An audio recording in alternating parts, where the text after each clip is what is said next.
In the tapestry of life, where every thread holds a story, America in Black and White emerges as a haven for the voices echoing through the heart of our communities. In this podcast, we wade through the rivers of our collective experiences, celebrating the vibrant hues of change brought forth by the whispers of hope and the roars of action. It's more than just a conversation. It's a journey into the heart of our society, illuminated by the light of those daring to dream and do. Join us, and let your voice be the melody that guides us toward a dawn where every color finds its place in the masterpiece of our shared destiny. Together, let's paint a future brimming with the positives that dwell in our minds and the actions that shape our world. Good evening, ladies and gentlemen, and welcome to another episode of America in Black and White. I'm your host, Charles King.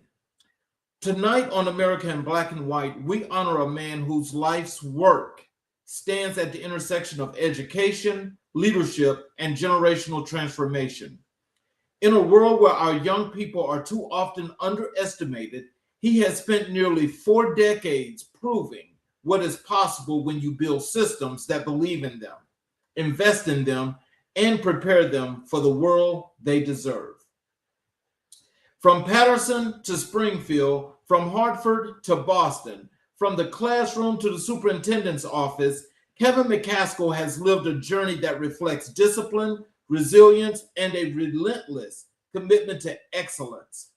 He is a builder of schools, of programs, of pathways, of people, and his impact stretches far beyond test scores or graduation rates. His work has shaped futures, strengthened communities, and redefined what career and technical education can be for Black and Brown students across this country.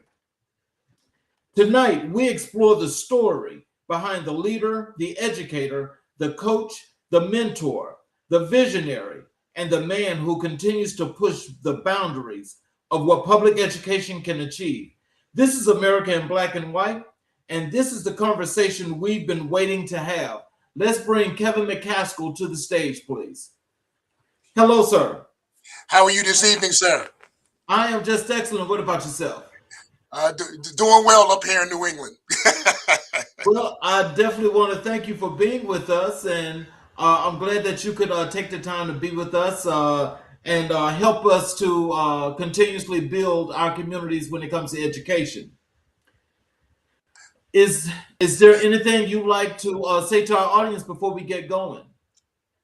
Well, first and foremost, I am greatly appreciative of this opportunity, and I thank you for having me on the program this evening, and look forward to our conversation this evening. Yes, sir. So I want to get started here where I like to, where we could get the opportunity to learn who Kevin was before Kevin became who he is today. Can you tell us, growing up in Patterson, New Jersey, what experiences shaped your early understanding of education and opportunity? Well, I definitely say my mother and my grandmother, because they made it a point that school was important. And grew up with a single mom who worked double shifts as a nurse, and a grandmother that worked as a domestic. Work ethic was in our family bone, our DNA, and they made to it that I was going to be the one hanging out in the corners and using a term that my grandmother used. I wasn't going to be no hoodlum walking around the streets of Patterson. So they really put a strict emphasis on achievement, reading and writing, all those things associated with school. So I knew from an early age what was important. So, how did attending Patterson Public Schools influence your identity and leadership style? Well, Patterson was a different place. It was a school system in a state of flux. It seemed like every single year. And I went to school in the 60s and the 70s. And, Mhm. we have 40 some odd students in the classroom of varying degrees. And it wasn't where a lot of lessons were differentiated. Either you got it or you didn't. And if you didn't, there was a course of action that was taken for you. And I see you smiling, say how you can understand where I'm coming from with that. But it was really a sink or swim situation. It was so unfortunate back then because a few of friends of mine who didn't make it. And obviously they turned to other types of activity that didn't lead them to positive outcomes. But that was growing up. It's a tough city, Patterson, and you grow up in surroundings that can be sometimes difficult. People of not great means, and so you learn a lot on the street. You learn a lot by the folks in your neighborhood. You learn where to go and where not to go, and who to talk to and who not to talk to. But you learn a lot of life lessons about navigating life and understanding those terms of adaptability and resiliency and all those terms that people use today. We were living that back then. So I'm so thankful for the way I was raised in Patterson and the lessons that it taught me to get me to this point today. Can you tell us what are some of those lessons that you learned? Being tough, not being afraid, in essence, not getting, as you know, Charles, not getting punked out when you're trying to get something done, and really holding your own, and really holding your own. And I'm not just talking fists and everything else. I'm talking about with your mind and everything else. But it also taught you that grit, that work ethic, that grind, always staying on your grind to be successful. And those are the things that are characteristics of Patterson that I hold true today, where everybody who was worth something, they was always on that grind, working hard to keep it moving, no matter what the obstacles have to obstacles, obstacles that may be from a positive, obstacles for not having other in your life for stretches of time, but someone having role models and seeking out role models, utilizing sports as an avenue and a vehicle to get out your certain circumstances.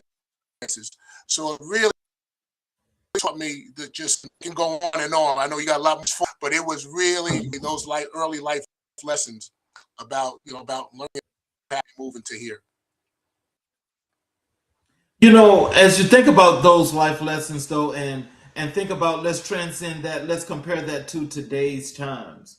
Do you feel like you in those life lessons had the ability and learned what it was to critically think compared to having to teach a lot of that to the kids today? In life, it really did, and that's a great question. And I think just when you have to learn how to maneuver and navigate, you're automatically critically thinking. You are problem solving, and in some instances, you're problem solving on the spot. And I'll give you a great example. Walking home from school, Charles, and you got to make a business decision about going to a certain neighborhood where there's some tension. And so, you learn observations, situational awareness, which is great. And you're sitting there seeking, well, if I go this way, I can avoid all this. Then you know what? I know I can outrun a whole bunch of folks if I get a good running start. And so you start making, so you start getting those thoughts in your mind, but you're actually you're calculating, thinking, from solving all at once, all within seconds. And that's just a small example, but those are some of the things that growing up in Patterson taught me. So, what role did your family play in your development as a student and leader?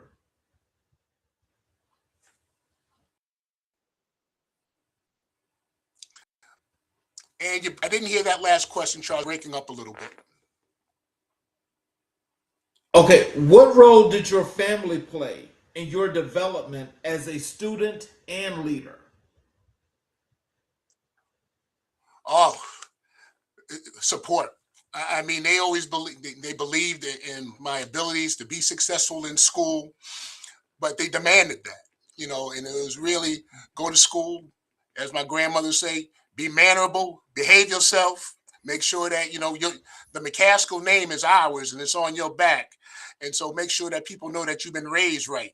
And so those are some of the things that you learn very quickly about that. But it was a level of expectations, high expectations, not a lot of excuses. My mother and my grandmother did not they didn't accept excuses of why I couldn't be successful. And it resonates with me today, where minimizing all the obstacles doesn't matter.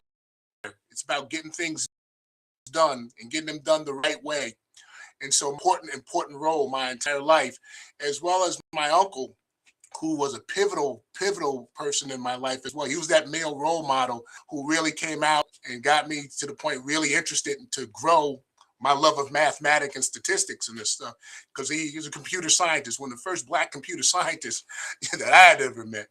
But he was really intriguing to talk to, and really, again, emphasize excellence in the classroom, emphasize excellence on behaving yourself in a certain manner to really have folks would listen to you. He was really active in athletics, which is something that he really pushed me with as well. So, when did you first realize you wanted to become an educator? I think by mistake. I was working. I was working at Mass Mutual, fortunately, in Springfield. Right after graduation, and working in the group in the park, and I realized that corporate America really was like young necessity, because I had also had jobs in recreation, and I just quickly found out that those cubicles kind of box you in a little bit. And I said, that's not me. And so I stayed there about 3 years. But then Mass Mutual had this program with the Springfield Public Schools where they would want us to tutor. They said the employees would give you maybe 1 or 2 half days and pay you for it, and you can go and tutor in one of the local schools. I think I was the first person running in line just to get that afternoon off and get paid. But when I went to Classical High School, the old Classical High School in Springfield, to tutor those first cohorts of students, Charles, I just fell in love with the opportunity to help young people. And I said, you know what? I think I might want to teach. And I think I did that for a few months. And I think in May of 1988, I actually applied to be a teacher in Springfield Public Schools. I think a week later they hired me, and I started that August. And let me tell you, it's the best career move that I've ever made. I haven't looked back since. Wow. Now that's fascinating, because I think sometimes when a lot of us get caught in corporate America, it kind of like washes the brain a little bit, and you find yourself, as you were saying, when those walls are closing in, and you got, all of these other different things that's happening, and it's like you're thinking totally different. And so when you get to that point of wanting to make that decision, then you kind of like make it like how you did. But a lot of people really don't think of what's that next thing. So when you did that to actually get into the public That's right. school system to teach, what was the that final nail that said, this is what I'm gonna do? I think that first day when those students start coming into that classroom and you just see them, and Charles, they look like me. These kids look like me. Right. And when I felt that I had something to offer them, and they looked at me in a strange way, because I think I was the first Black teacher they had, someone they ever had. But it was amazing where all of a sudden I felt this sense of, you know what, all eyes are going to be on you every day, and how you comport yourself will determine the outcomes for these young people going forward, not just for your individual math class, but then being successful after that. And just to hear and to feel, and I think we just hit the ground running. And it was amazing the relationships that you build with your students, and it's second to none. I think you got to be, and people who work with young people, I think, can understand that. It's created very early things, being a former math teacher. Everybody hate math. So how many people hate math? Everybody hand in every class go up. And a goal of mine was saying, well, at the end of the year, when we do this, guarantee you somebody hate math, but you won't hate it, but it's in it. And it's amazing how you can just transform a group of 150 to 175 students to see how math is so relevant in their lives, and how it connects every piece of their life going forward. And not just for a test or anything else, that you can utilize to benefit you and your family for years to come. How did your transition from Patterson to Willingboro impact your worldview?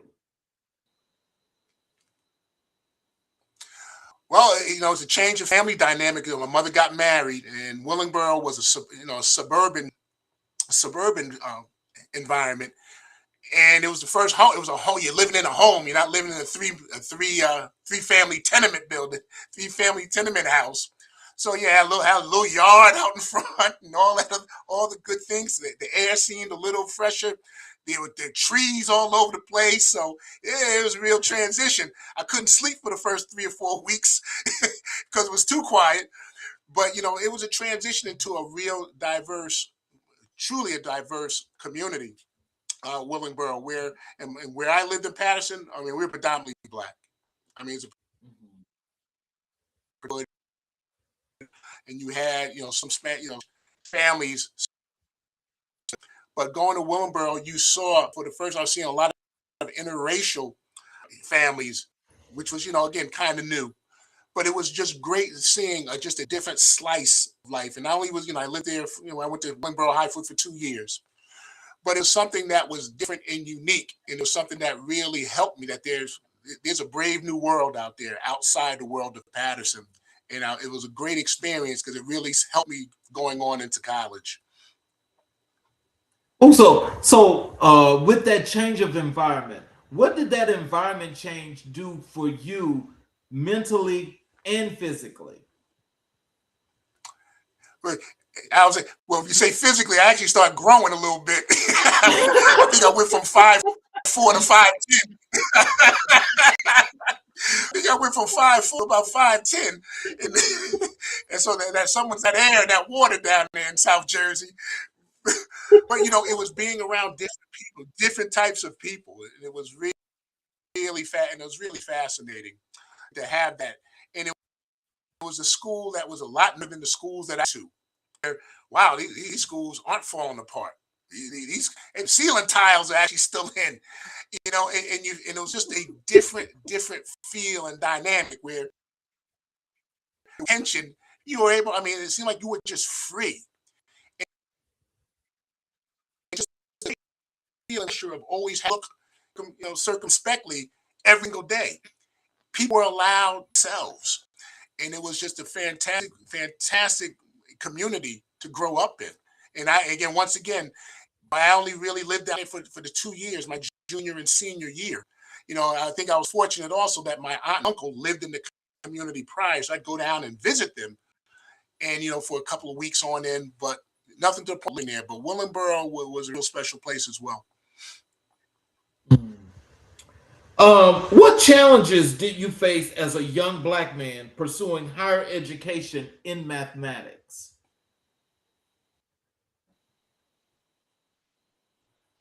Well, the one many of us in the business when you talk mathematicians and black scientists on, and I just had I just numbers and so always trying to seek out who's doing that and not to find someone that really shared that. Again, I was fortunate that my uncle was really, again, very analytical, very calculating, being in computer science.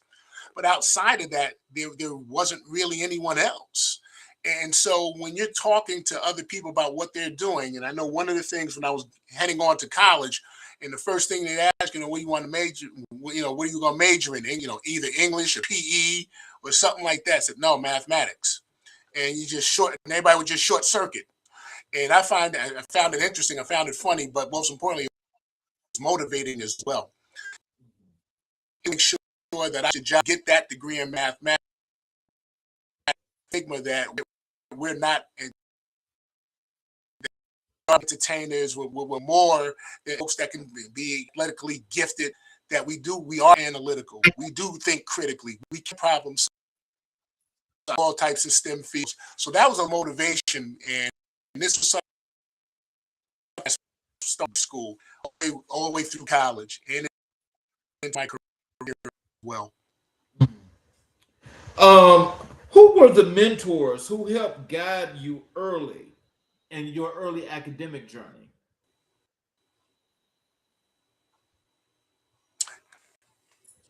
Once again, Charles, you broke a little bit. Who were the mentors who helped guide your early academic journey? One of the mentors I would say early to really make the transition to the public schools was Bishop Dr. Bryant Robinson, who was not only was he a local clergyman in Springfield, but he was also, at the time, deputy superintendent and interim superintendent in Springfield Public Schools. And he played just a vital role in one, getting me into the field of education, but always keeping my mind about this is about presence, but it's also about making sure you are a role model for others to follow you. And he really took an interest in me even before I got into the field of education. And it was great to have someone push you to know a lush career in the city of, and to have him really mentor me through the years that I was in Springfield and even without. I couldn't ask for a better. I couldn't ask for a better man. And God first and foremost, but he was a man who believed in education. He really believed in the power of education to transform lives.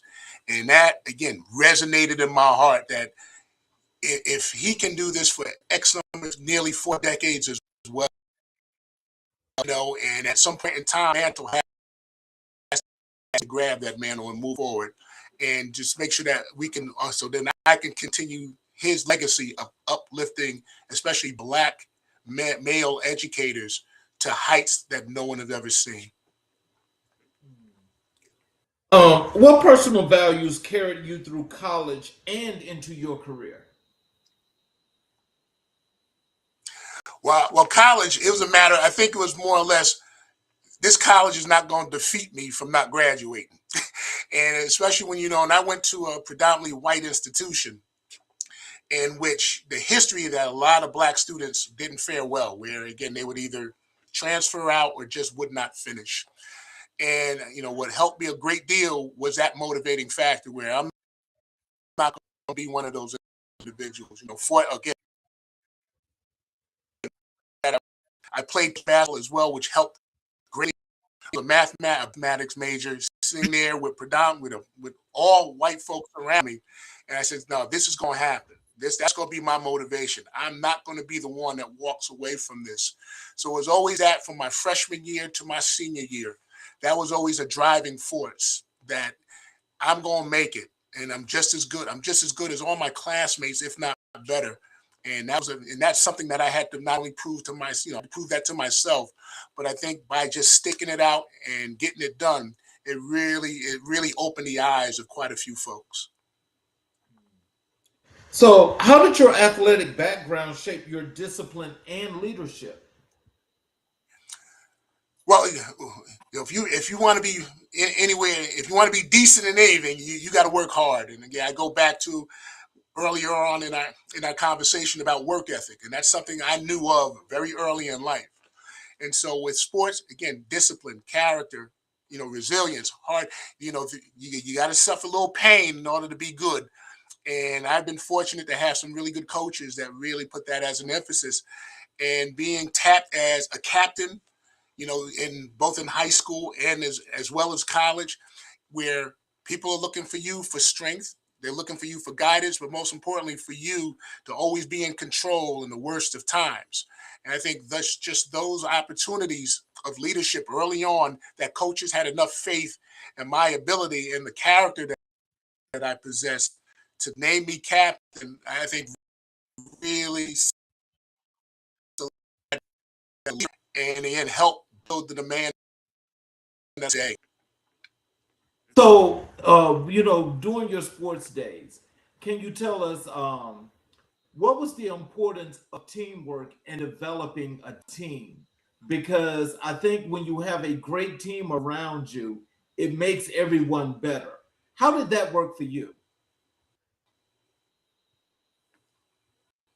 Well, I tell you, it's something where, and if I can go with athletics do a lot about teamwork. And as corny and cliche-ish as it sounds, important. How do you get to be on the same page? And despite the best laid plans may suddenly go awry, awry, how do you, as a leader, get it back on the rails? And that was something, again, in athletics taught me that.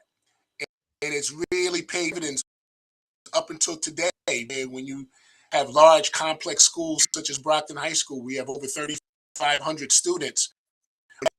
It's a complex system. Lessons in life about forming relationships and teamwork and understanding, and where one thing I would never ask anyone to do something that I wasn't willing to do or willing to sacrifice. And when folks see that, the more, because they know you're not going to lead them down a road of perdition. And that's how I pretty much start to develop leadership. And I'm still growing in leadership, 30 plus years of being in it, I'm still growing. But going back to those formative years of athletics and being a leader, and understand, going back to my years of teaching when I was a team leader of our little cohort of 8th grade teachers, it really started building those building blocks, solidifying those building blocks for where I am today as leader of Brockton. So, what lessons from coaching basketball translated directly into school leadership?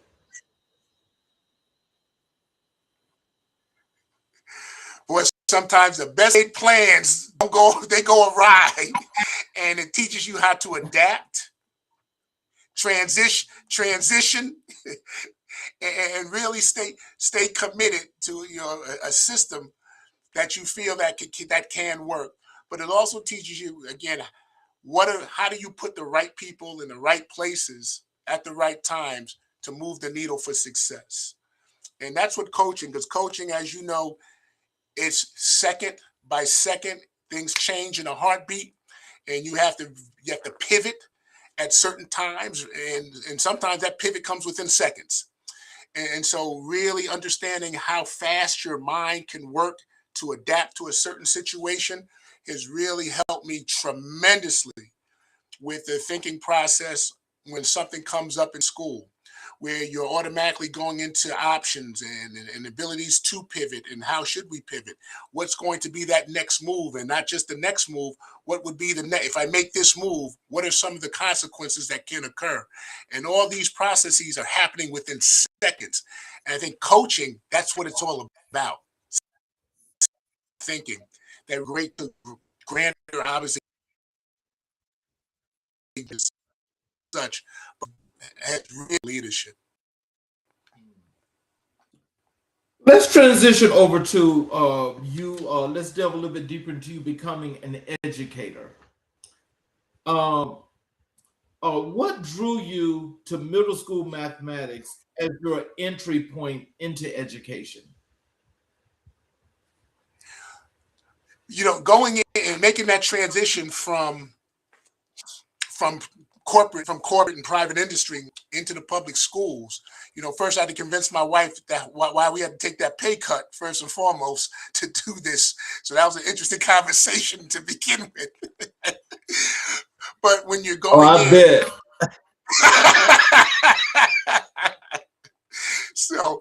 but going in and understanding that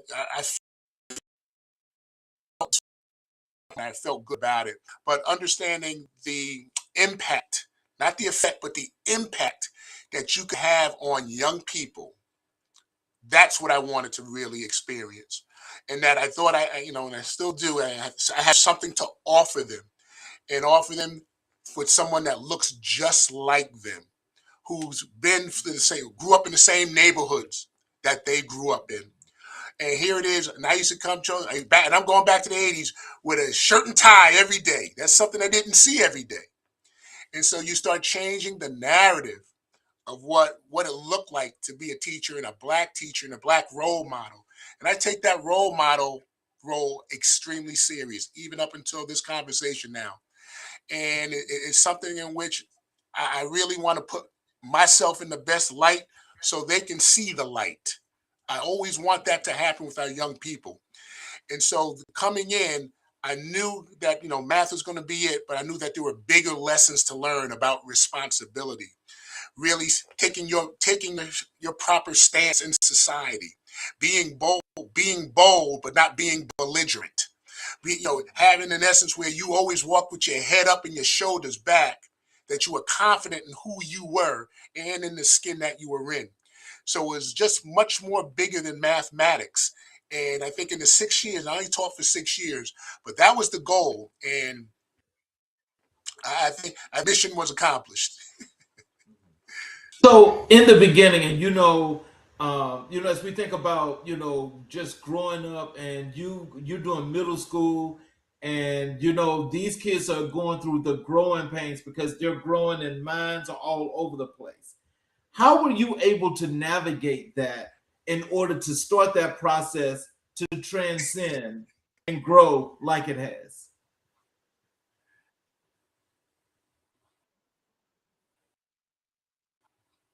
I'd say, it's something when you look at young people through the lens of what first and foremost, understanding that they are not adults. Understand that their frontal lobes are that they're going to say things flip at times, but knowing that there's a higher plane that you can to see that light come. Trust me, when you see that light come on with young people, it is as exciting as you can ever imagine, and not just see it in one, but to see it in a class where when they start to get it, and then they began to really understand. I'm actually smart, and I can do things, and I can actually articulate things, and I can show people. I mean, that's the point that when in education, you can't put a price tag on that feeling. And that's where, I think the thrill of teaching is when you get those aha and those light bulb moments where it just resonates within large groups of students and they get it. And that's why you see, people who've taught for over 30, nearly 40 years. They love that buzz that you get. And it's not just a pat on the back. It's the satisfaction of lifting up young people. So, what did those first 6 years in the classroom teach you about students, learning, and yourself?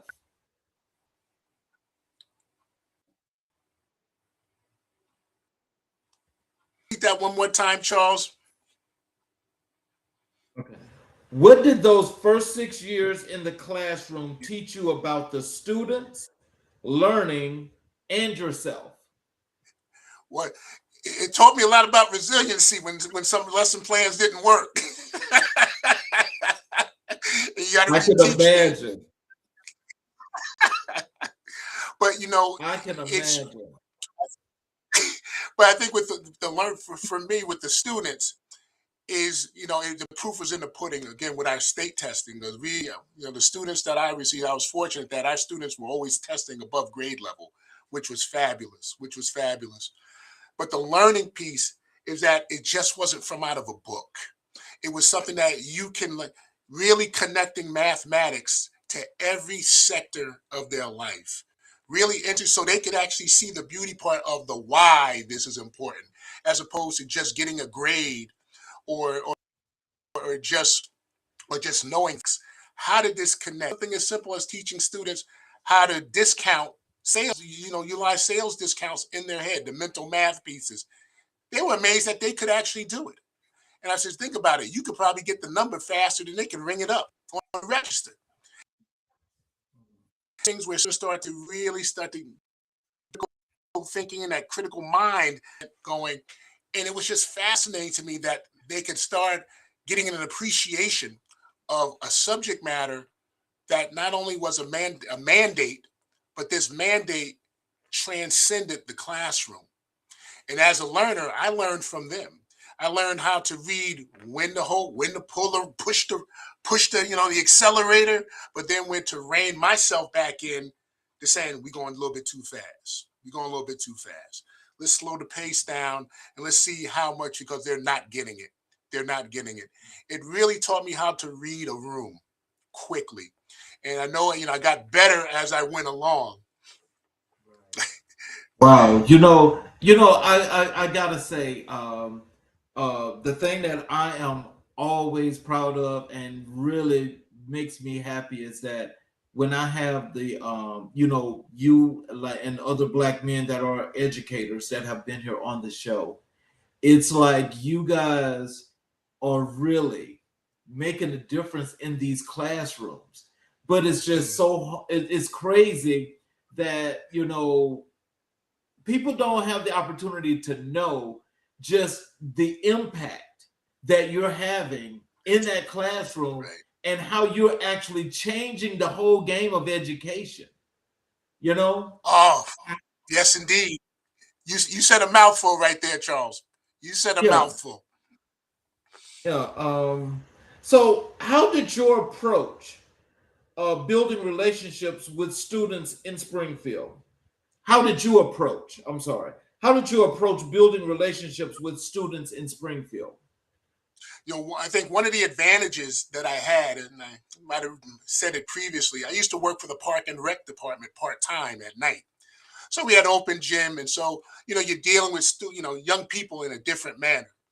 And so I really just building those types of relationships, and I was coaching at the time, and a few of the kids would know. So that there was a common interest, and really learning how to gauge students, see what motivated them, see what motivated them. Why are you? It's 0 degrees out here, and you coming into the gym with no coat on. What's going on? You must want to really love basketball, or something else is going on. But it's really started to have these conversations with young people and see how they tick. And that was part of, you know, they were from different households. They were from different socioeconomic situations. They had certain dislikes, and really getting to know them. And then pieces when we talk music. McCaskill likes rap music too. Now, McCaskill don't go overboard with that stuff that go overboard, but I like that too. So when you look at common, Yes. yeah, food is another. So I eat too. So you really get to know what the student is all about, and so those are things that just building relationships, and always being a listener, which is crucial. Right. Always being a listener. So, what were the biggest challenges facing urban schools when you began teaching?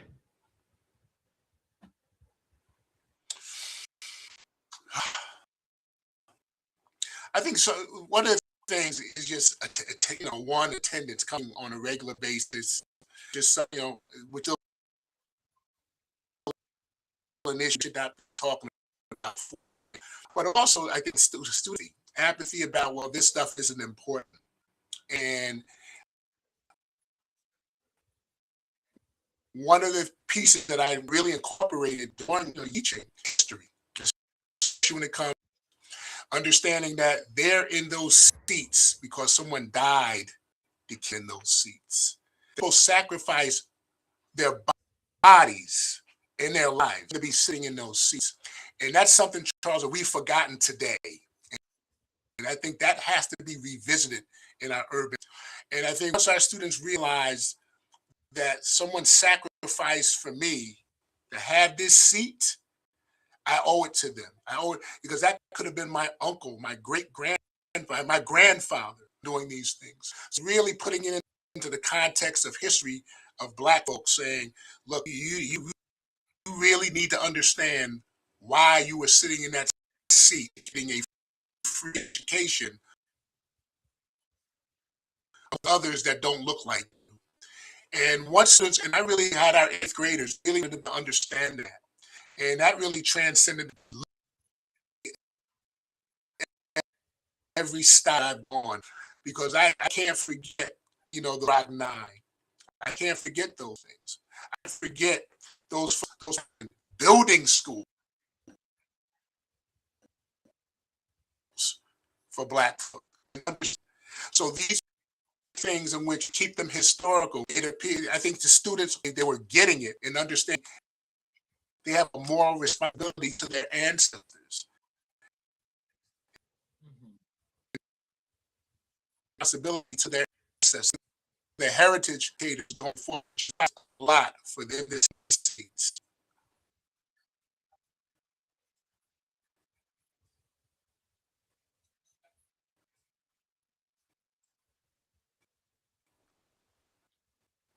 Okay, can you hear me?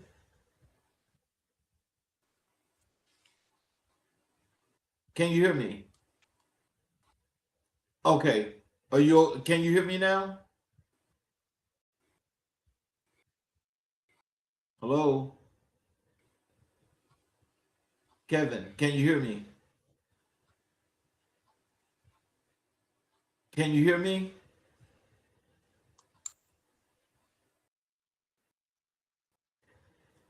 Can you hear me? I think my connection a little bit. Yep, you're coming back in. Yep. Okay. Um, how did you navigate the transition from teacher to assistant principal? Different world. Different world. And you're no longer the classroom teacher. Now it's in your little sector of your room. Now it's more global. Now it's more global. And one of the, going back in the early 90s when I started as an assistant principal, it was all about discipline, discipline, discipline, and more discipline. And I was fortunate again to have mentors such as Dr. Robinson and a few others, that it's not just about discipline, it's about understanding, similar in the classroom, students understanding their responsibilities. And that responsibilities are being the best version of yourselves at all times, understanding your responsibilities as a student, and understand that you are representing your families as well going forward. And so it's really, once again, carrying myself as a role model, suit and tie every single day, suit and tie every day, just like I am now. And really speaking and not talking at students, but really talking to students, talking to parents. But the biggest issue was, boy, and we had some rough teachers, because if something happened, they pretty much want the student to go in the guillotine and come back, as opposed to saying, they got to come back to class at some point in time. But it was really a great transition because I had, great people around me. And I think when you have great people around you that really believe in your abilities, that transition was as seamless as I can possibly get it. And I really enjoyed that time. And I was at two different schools. I was at when I moved to my first assistant principal's position, I went to another school. But then I was fortunate to come back to my school in which I taught. That was a different dynamic, because now you leave as a teacher, but you're coming back as somebody's boss. Right, A dynamic, trying to, working through that dynamic. But I think understanding, when everyone understands and when you communicate, I'm not here to be your boss, I'm here to be a support for you. And that's just having a great mentor. My great mentor principal, Carol Fazio, who was just unbelievable as a mentor. She was just the master of that. And I think having great mentors in your life helps a lot with that transition. And again, once again, I consider myself extremely fortunate to have those folks in my life. In my life, So, what leadership lessons did you learn during your 8 years as an AP? accountability. One was accountability to all constituents. That's to, obviously, to the staff, that's to students, as well as parents in the community, making sure that we are responsible for the outcomes of these young people. And so there are certain things, when from a discipline perspective, when we had to adhere to certain policies and administer discipline to students, that it was fair and just. But most importantly, we had to go into those classrooms to make sure that lessons were tight, making sure students are learning, and offer supports to teachers in order to maximize student outcomes. Those were just as important. It was just as important really reaching out to parents, and not just to call to indicate that we needed them to come in for a hearing for a suspension, but hey, your son is turning it around, making sure that we have those total lines of communication, both for the good, the and the not so good. So really creating those trusting relationships.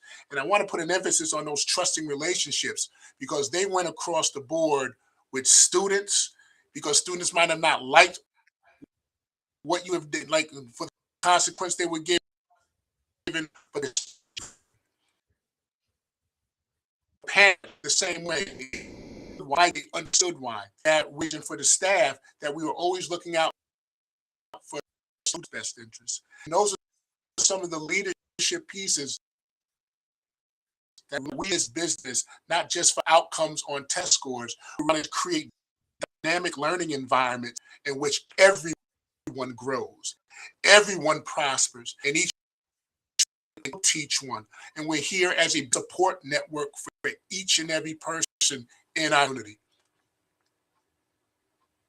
Wow. You know, I really like that, and I think that teaches stability, and that also teaches what it is to make sure that you're not able to do it unless you know what you're doing. I can you is that something that Absolutely. you brought along with you from your early childhood as what your grandparents and your mother and father was teaching you? Because this is like when you say they told you you're representing them with that name, so they're representing you with this knowledge.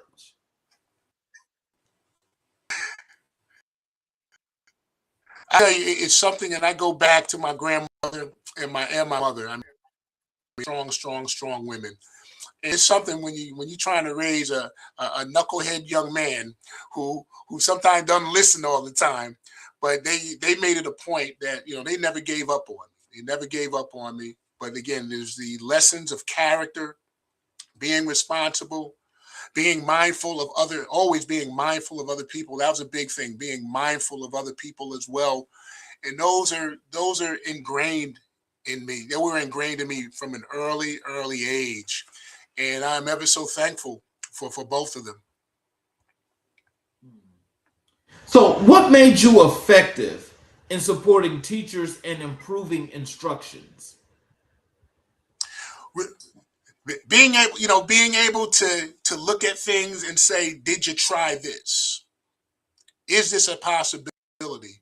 Always being strategizing and sitting down, and I always say, and also listening as well. Really offering solution as opposed to, well, that's not getting done, that's not getting done, you do this. Stretch educators to say, well, how about comfort zone a little bit and try something here that's more cooperative, a learning strategy, and maybe and really loosen up the reins on the instruction where have students do some of this in the cooperative group, in the small learning groups, in groups of 4, groups of 3, whatever it may be. And I think really when they start seeing that students, especially middle school students, they got to move. Keep them sitting for the time, something gonna happen.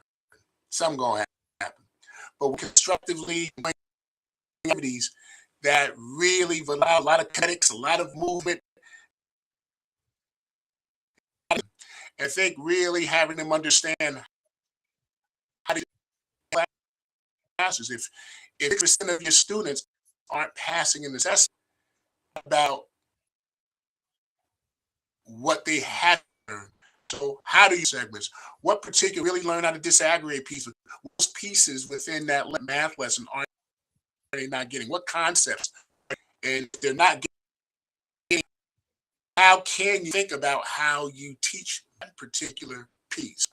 And so really scrutinize their own strategies as opposed to just saying that's wrong, you need to do this, but really get them to the realization, how do I really self-observe my own work, and how do I readjust my work in order for students to gain mastery over it? And so it's really working with the educators and supporting the educators as opposed to just being the supervisor and telling them what to do.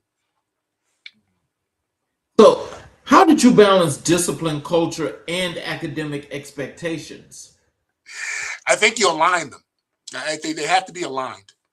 And one, if you're not, if you're disruptive, you're not learning. Coming in, and I still do it to today. If students are coming in on a discipline for a disciplinary matter, I look at their grades. So here you're acting this way, but yet I'm looking at grades that are this. What's going on? I said because at some point and again, I like to send it from school to real world. I said, do you think if you're working in a job or a career, and I don't like using the word job, I like using the word career, in a career that's willing to pay you six figures, and you're acting in a certain way, and you have these expectations, how long do you think you're going to be employed? And they'll say, not at all. I said, well, the same. I said, you're learning that lesson now, so you will be prepared to make those six figures and continuously make six figures until you stop working. So if we learn these habits, stop disrupting class because it's not now affecting you. Imagine your student, your peers, and they're not being productive either. So in essence, it's a selfish act, and students begin to internalize that wow, my behavior is not just me, but how the effect that it has on everyone in that classroom, including the teacher. We get to really align those that everything that you're doing, if you're being disrespectful, how that transcends that's not an employable skill. That doesn't keep you gainfully employed for a long period of time. Just don't do the work. Once again, being employed. Because one, that means you're not growing and you're not producing. Especially high school students really get it. But they really get to grasp their responsibilities. And so even though let's say we have a situation where we have to remove students, well, we've got to, you're gonna be suspended. But when you come back, we gonna welcome you with open because it's fresh start. We all make mistakes. We all make mistakes. And this is the time for you to make mistakes. But by hoping that you'll learn that you can't fight people in your career. You can't fight people in the office. You can't tell your boss where they can go. Can't do those things. Right. Learn these right in high school. We gonna learn that right here. So once that you're able to feed your family and family for many, many a decade, and when you can meld, discipline as well, look forward what their behaviors now, habits that they create can either be an attribute for them going forward or it can be a detriment to them going forward. So, what do you believe makes a great school leader? Oof. If you ask 100 school leaders that question, you might get some commonality. But I think someone who is very visible, very approachable, enthusiastic and passionate about the position itself, who is always willing to in a position to support, is an exhorter, is always upbeat, even despite the times where it's not for a facade, but you're always looking for a way better, always looking for a way better, but always understanding the power of education and preaching the power of education. And it's something that it's like your aura and everyone sees it. And I think leaders who are really great listeners, because one of the things I've come to, in my 38 years of doing this, I do not have all the answers and I do have blind spots. And when those blind spots are exposed, I have to swallow a lot of surprise and you say, yeah, you know what? You are correct. Understanding that you can be wrong and living with that. And that doesn't diminish you as the leader. It makes you someone who's growing. And that's one thing I've always wanted to say. I always want to be in a position at age 64 and 38 years in here. I'm still growing. I have not made it yet. And I think when you have that mindset and you always have this can-do attitude, people just get excited about the possibilities of moving forward.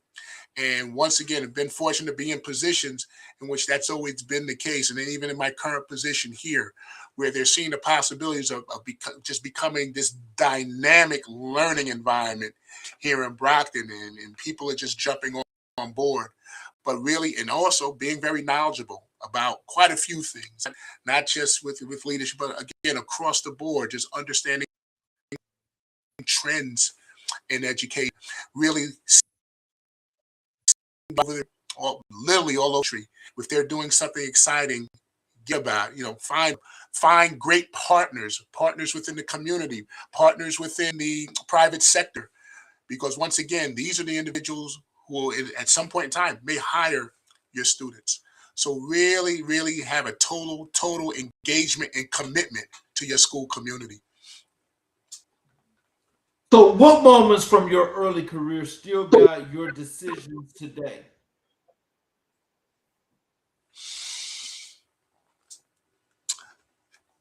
It sounds, and I always use this when I hear that term, all students can learn. I say, I go beyond that.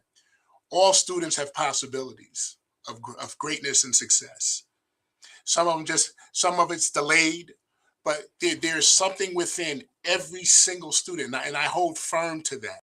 I hold firm to it, that there is something within every student, and we've got to find it, and we've got to tap into it. And so many times with Black and brown students, we're not investing enough to tap into it, to find that connective tissue for them.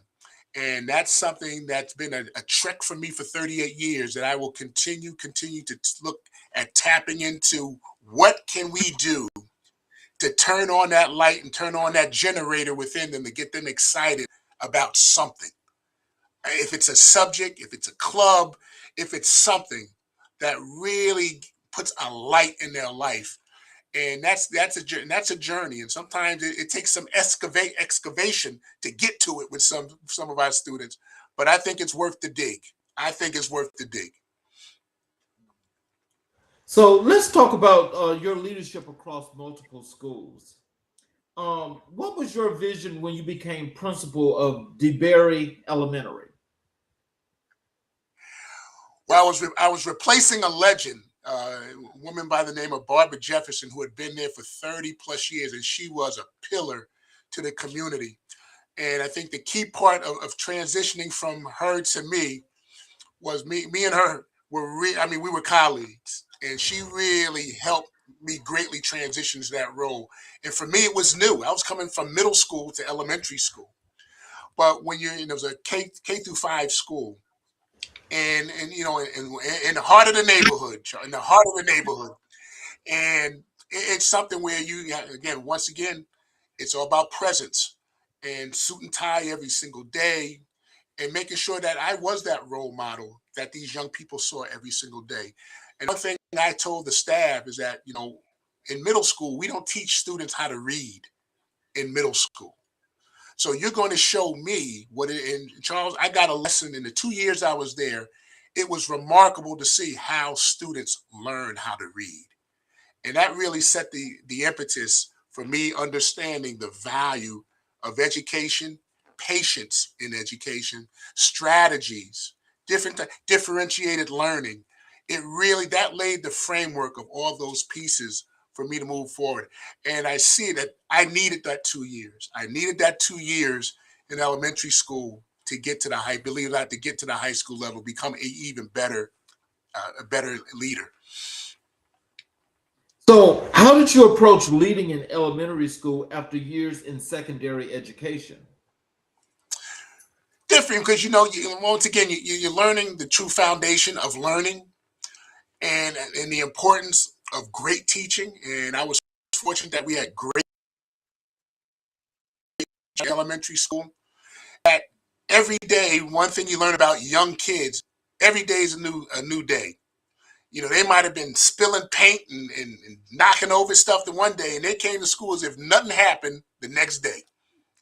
As I wish I could have that feeling every day with our high school kids. But it was a new day every day, and that really, they see the world through just a different lens. They don't harbor ill will. They don't harbor mistakes that were made.